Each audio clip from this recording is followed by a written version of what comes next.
good morning. Sunny, isn't it? Look, as I said before, this is going to be a heap of Tour of the Great South Coast this week. Just the prep for it, all that kind of stuff. I didn't really want to do a prep kind of vlog because of what happened last time. Liz pointed this out to me that obviously I got super stressed. Kits are arriving as well today. I've also got all the camera stuff ready, pack for Grafton. I think Danny's sorting out nutrition. I just wasn't thinking straight. But Grafton, let me show you it. So you're coming along for the ride again. Let's just hope they stay in the right place.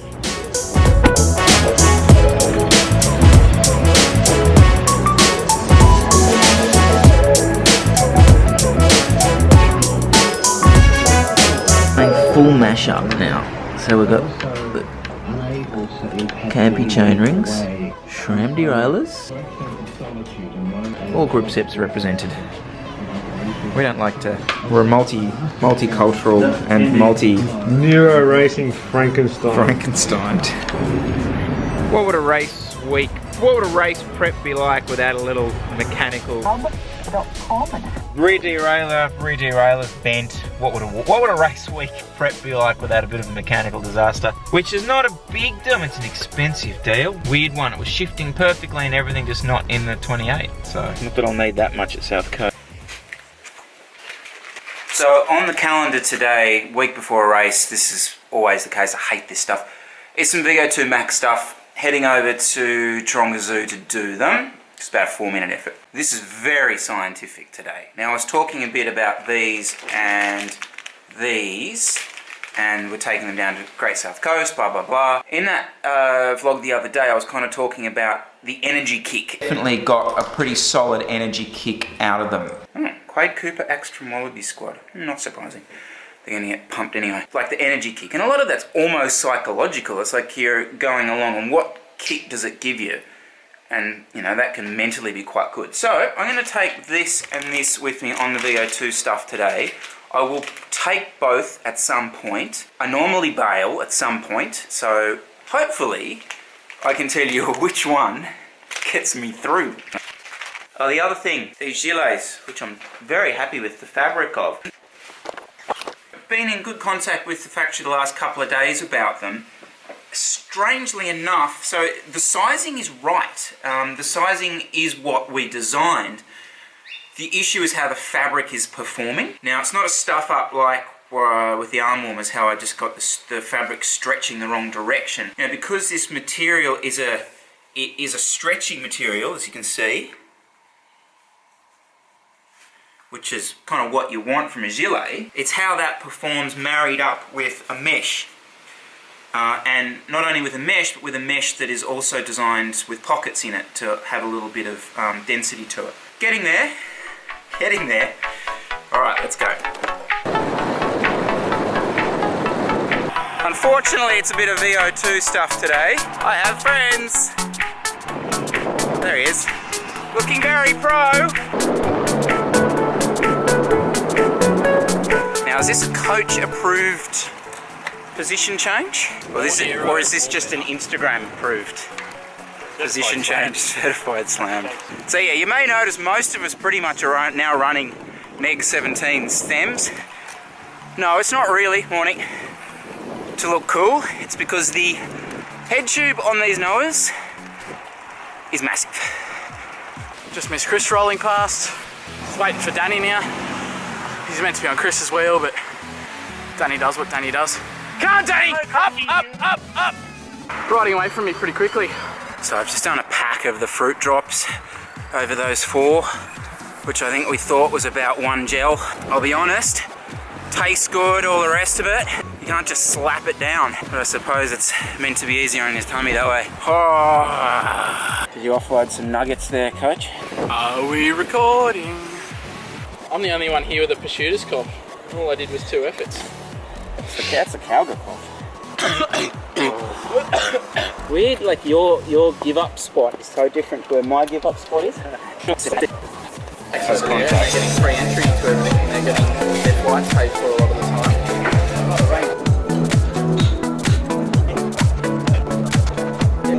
There is definitely a Bye-bye, Danny. Bye-bye. Get used to this wind, though. Oh, it's gonna be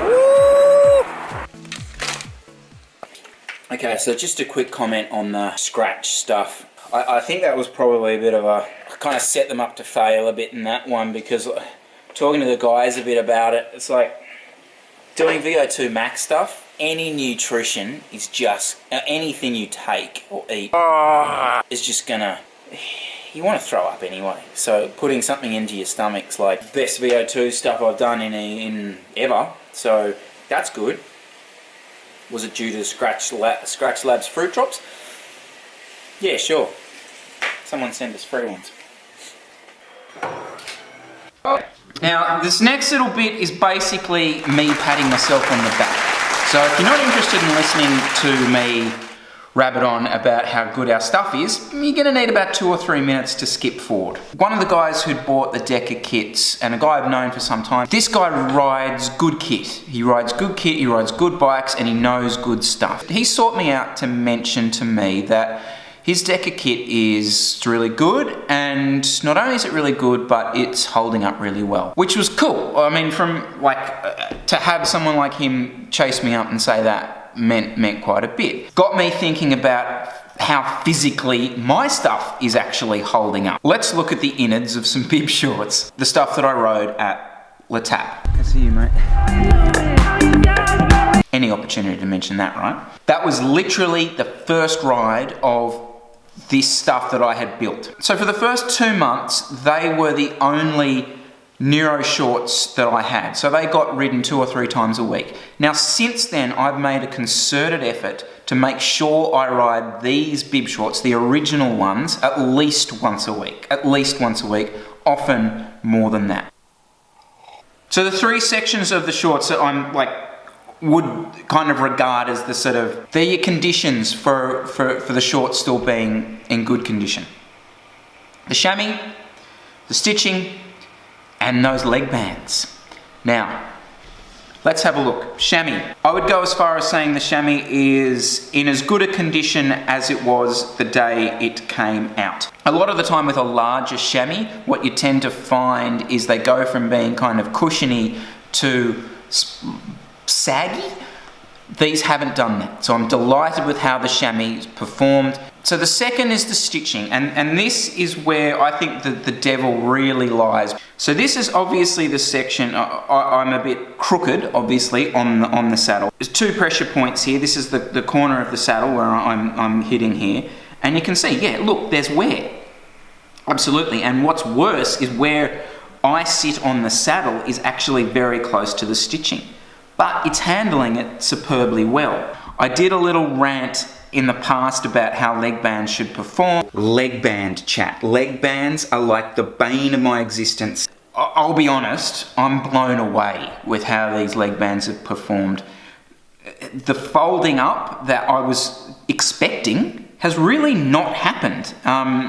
It's not super laser cut sharp like it was the day it came out of the box. The other thing that I was going to mention is we did go a little bit out on the limb with that textured lycra on the leg band, especially in a blue. So that means it's a sublimated lycra. You can actually still see the spot where I think I came off. My wheel stopped moving and I went over the front of my handlebars. But in terms of the materials performance, I was concerned that it would lose that compression over time. Not one bit. Okay, so that was quite a lot of patting myself on the back, but stuff it. I'm still riding these shorts. I'm super proud of them. I'm super proud of my shorts. There you go. Feel it.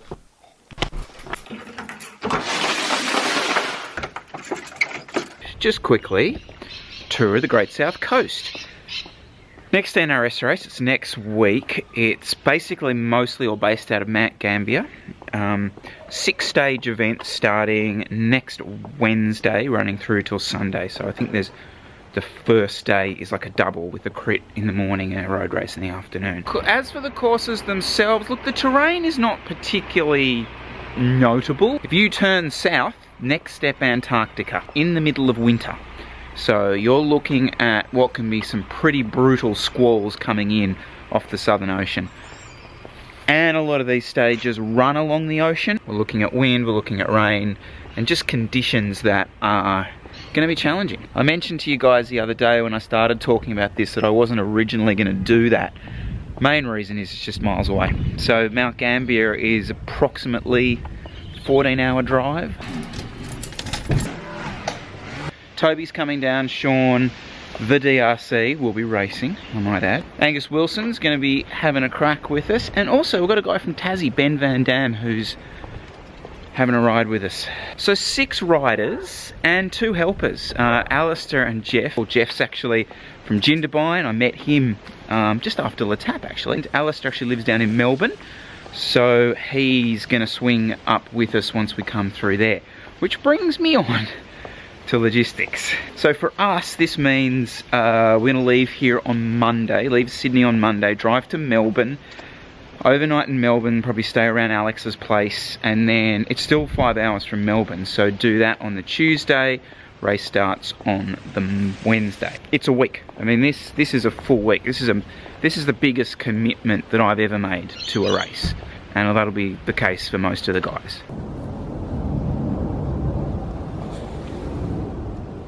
Ouch. Pretty rough go through of it. I'll do a bit more detail later in the week, but there you go. It's pretty exciting. Kira's upstairs. She's been crying for 2 hours. We've come to the conclusion that she's either a demon, which I think at this stage is the most suitable answer, or she's just going to be a tenacious human who will one day make us a lot of money playing a sport. This is the only way this is going to be worthwhile. Good night. Well, you have a good night.